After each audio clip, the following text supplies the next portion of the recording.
귀한 찬양을 감사드립니다. 함께 인사 나누겠습니다. 오늘은 참으로 좋은 날입니다. 예수님 안에서 좋은 일이 있습니다.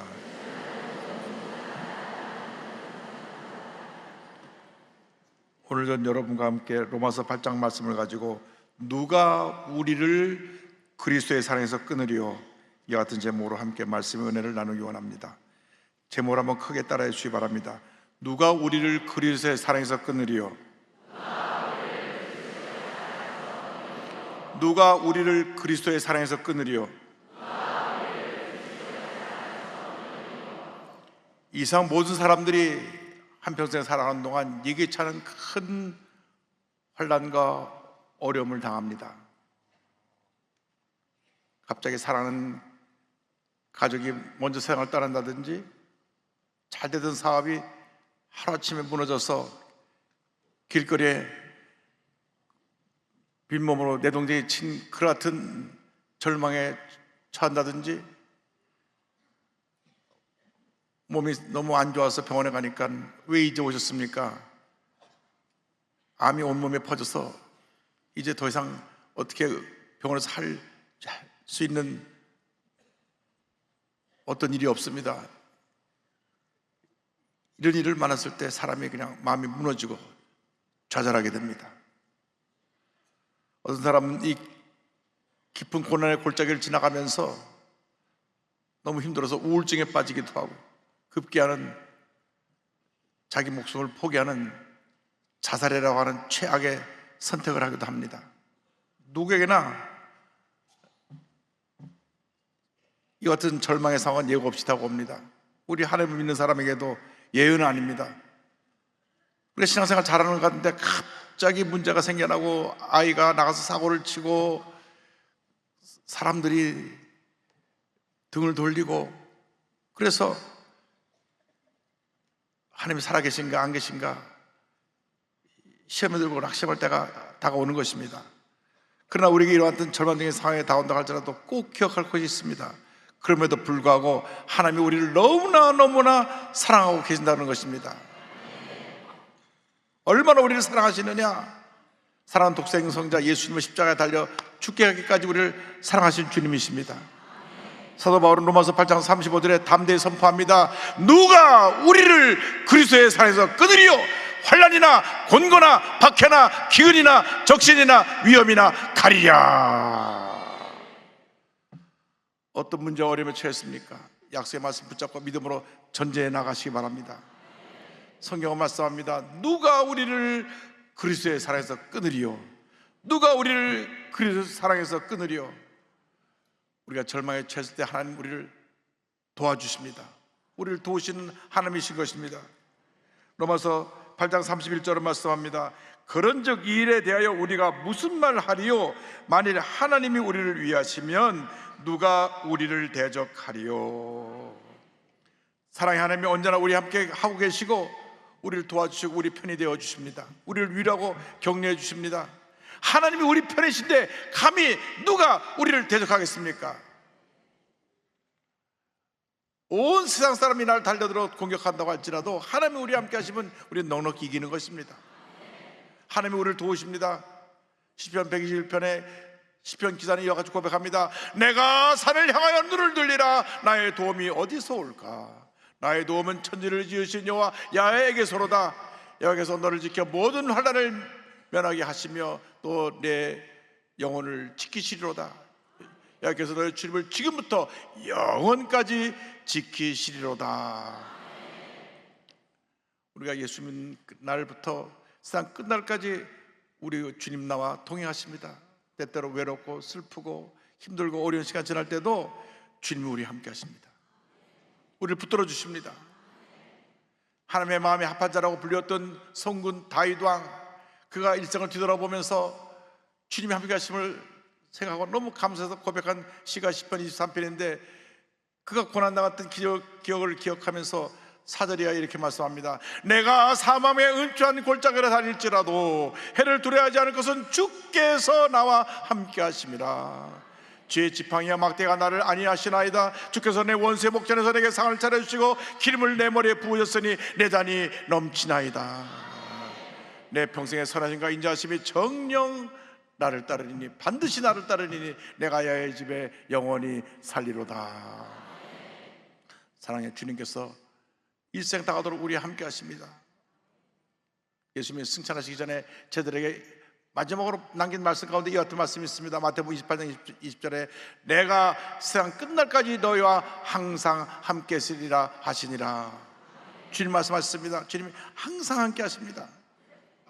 우리가 기억해야 되는 것은 예수를 믿는 그 순간 예수님이 내 삶의 주인이 되어주셔서 우리를 일생 살아가는 동안 위대한 승리자의 삶을 살게 만들어 주신다고 하는 것입니다. 요한복음 10장 33절에 주님 말씀하셨습니다. 세상에서는 너희가 환난을 당하나 담대하라. 내가 세상을 이겼노라. 세상을 이기신 예수님이 나와 함께 계시고 나를 주관하고 계시고 나의 삶을 인도해 주시는 것입니다. 우리가 예수를 믿는 그 순간 옛사람의 모습, 죄와 허물로 얼룩진 모습은 십자가에 못 박아 다 사라져 버리고 예수님과 함께 우리가 영생의 몸으로 부활된 것입니다. 예수를 믿으면 운명이 바뀌어집니다. 절망의 운명에서 희망의 운명으로, 슬픔과 좌절에서 기쁨과 희망으로 운명이 바뀌어지는 것입니다. 그럼 우리는 가슴 피고 당당하게 외쳐야 됩니다. 환난아 물러가라. 염려야 물러가라. 나는 주님 안에서 승리자이다. 하나님이 나와 함께 하신다. 할렐루야. 하나님이 우리를 도우시고 하나님이 나가서 우리를 굳건히 세워주십니다. 로마서 8장 34절에 누가 정죄하리요? 죽으실 뿐 아니라 다시 살아나시는 그리스도 예수시니 그는 하나님 우편에 계신 자여 우리를 위하여 간구하시는 자신이라 성경은 말씀합니다. 누가 우리를 정죄하겠습니까? 주님이 우리와 함께 하셔서 우리의 죄를 다 사하셨는데, 그런데 마귀는 와서 우리를 참수하고 우리를 무너뜨리려고 합니다. 주님 말씀하셨습니다. 이 마귀의 존재는 하나님의 형상으로 지음받은 우리를 파멸시키는 것이다. 요한복음 10장 10절에 주님 말씀하시기를 도둑이 오는 것은 도둑질하고 죽여 멸망시키려는 것뿐이요 말씀하셨습니다. 이 일상에 악의 세력들이 무너뜨리려고 합니다. 사회 기본 질서를 무너뜨리려고 하고, 사람과 사람 관계를 무너뜨리려고 하고, 가정을 무너뜨리려고 하고, 나라와 나라 사이에 전쟁을 일으켜서 무너뜨리려고 합니다. 일단 악한 원수 마귀의 역사입니다.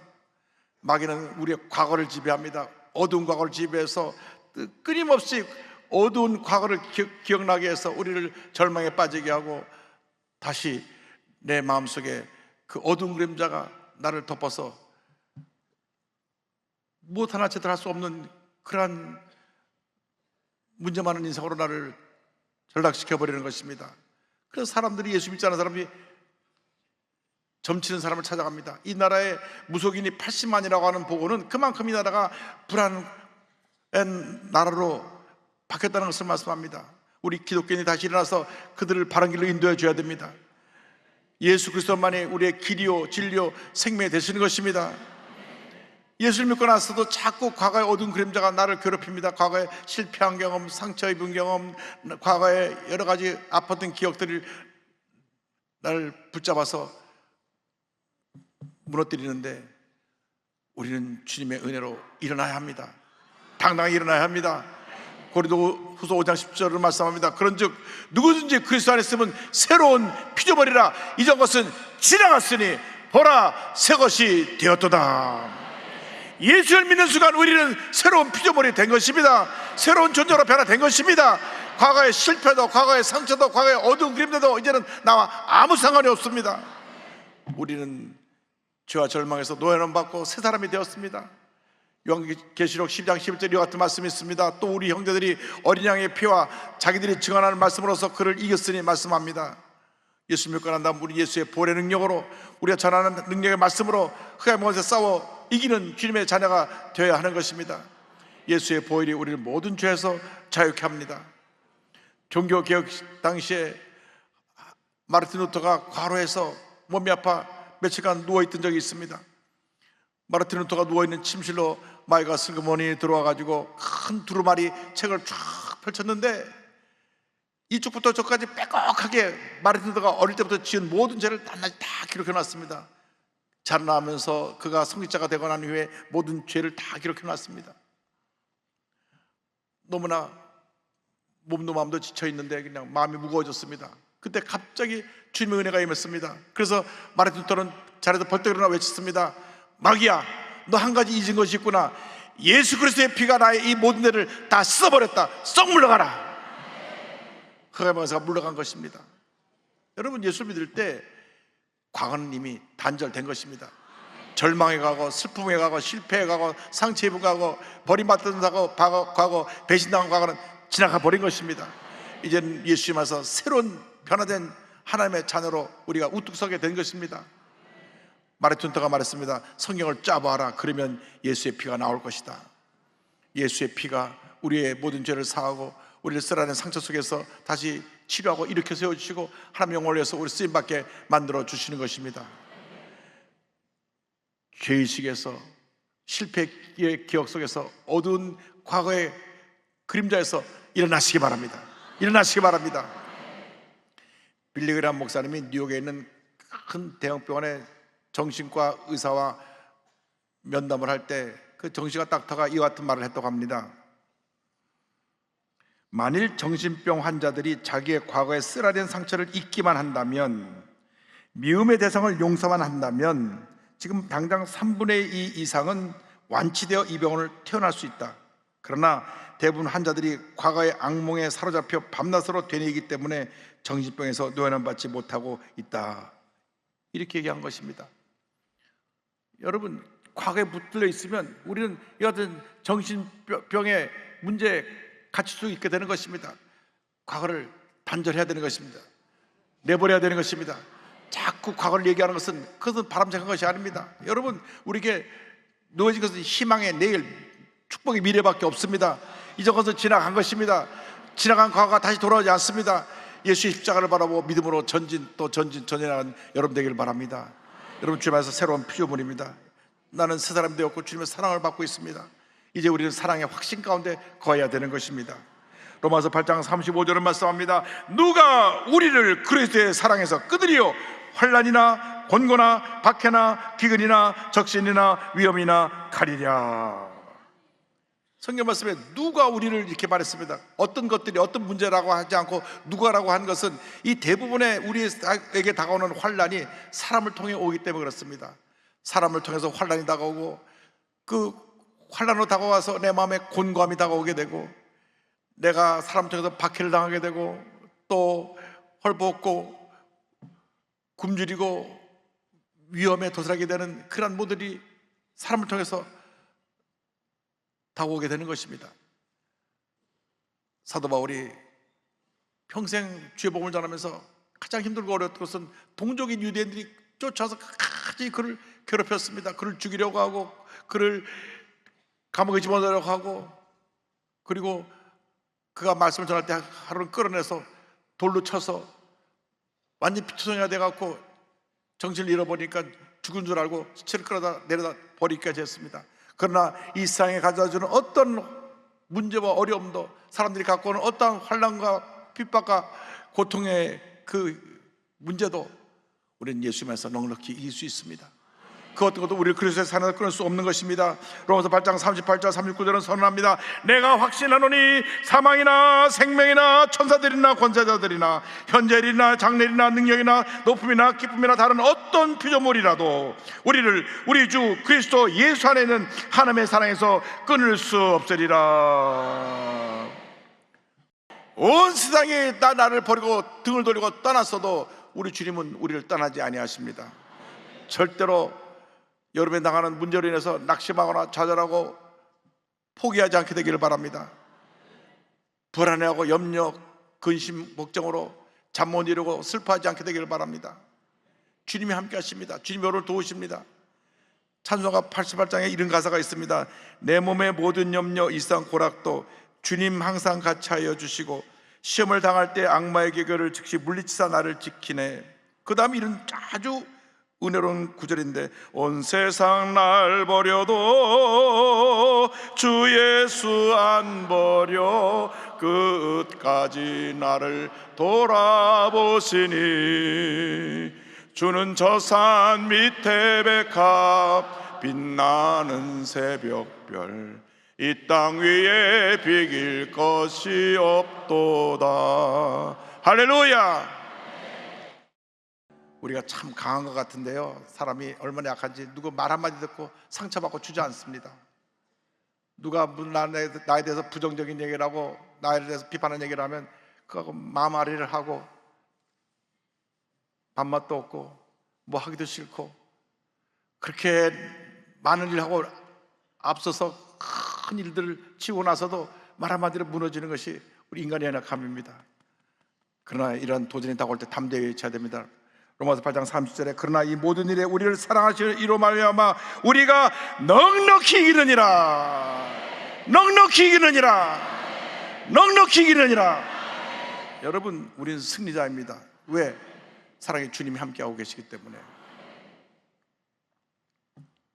누가 뭐라 그래도 사람 얘기 듣지 말고 주님만 바라보고 나를 향하신 주님의 그 은혜와 사랑을 잊지 말고 믿음으로 전진해 나가시기를 바랍니다.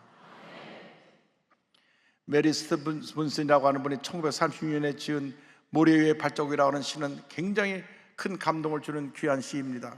오늘 이 시를 읽으면서 오늘 말씀을 마무리합니다. 어느 날 나는 꿈을 꾸었습니다. 꿈속에서 나는 주님과 함께 바닷가를 거닐고 있었습니다. 하늘 위로는 내 인생의 여러 순간들이 마치 영화의 한 장면처럼 지나가고 있었습니다.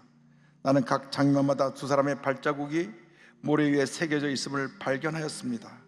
그중 하나는 나의 것이었고 다른 하나는 주님의 것이었습니다. 내 인생의 마지막 장면이 나의 주님에게서 사라지려는 순간 나는 모래 위에 남겨진 발자국들을 뒤돌아 보았습니다. 내 인생의 행로에서 여러 번 오직 한 사람의 발자국만 남겨 있음을 발견하였습니다. 그리고 그런 일이 내가 매우 슬프고 괴로웠을 때 일어났다는 것을 알았습니다. 이런 사실로 인하여 너무나 괴로웠던 나는 주님께 물어보았습니다. 주님께서는 내가 너와 함께 하리니 너는 항상 나를 따를지어다 이렇게 말씀하셨잖아요. 그런데 내 인생의 가장 어려웠던 시절을 돌이켜보니 오직 나의 발자국만 남겨져 있더군요. 어느 때보다도 주님이 필요했던 바로 그때 어찌하여 주님은 내 것을 떠나시는지 나는 정말로 이해할 수 없었습니다. 그러자 주님께서 대답하셨어요. 사랑하는 나의 아들아, 나는 너를 누구보다 사랑한단다. 내가 시련과 고통을 당하고 있었을 때 나는 한 번도 내 것을 떠난 적이 없었느니라. 내가 한 사람의 발자국밖에 볼 수 없었던 바로 그때는 내가 너를 안고 가던 때였느니라. 가장 힘들고 어려워서 발걸음도 떼지 못할 그때는 주님이 우리를 안고 가십니다. 여러분, 주님을 바라보시기 바랍니다. 기도하겠습니다. 사랑과 은혜와 자비가 무한하신 하나님 아버지, 우리를 너무나 사랑하셔서 많고 많은 사랑 가운데 택하여 주시고 예수님의 십자가 대속의 은혜로 구원해 주시는 은혜를 감사하고 또 감사합니다. 가장 힘들고 어려웠던 인생의 고비고비 순간마다 우리를 안고 가셨던 주님만 바라봅니다. 주님만 의지합니다. 우리 일생 다가도록 주님의 손 꼭 붙잡고 주님과 동행하며 믿음의 전진해 나가는 제 모두가 되도록 은혜 내려 주옵소서. 예수님의 이름으로 기도 올리옵나이다. 아멘.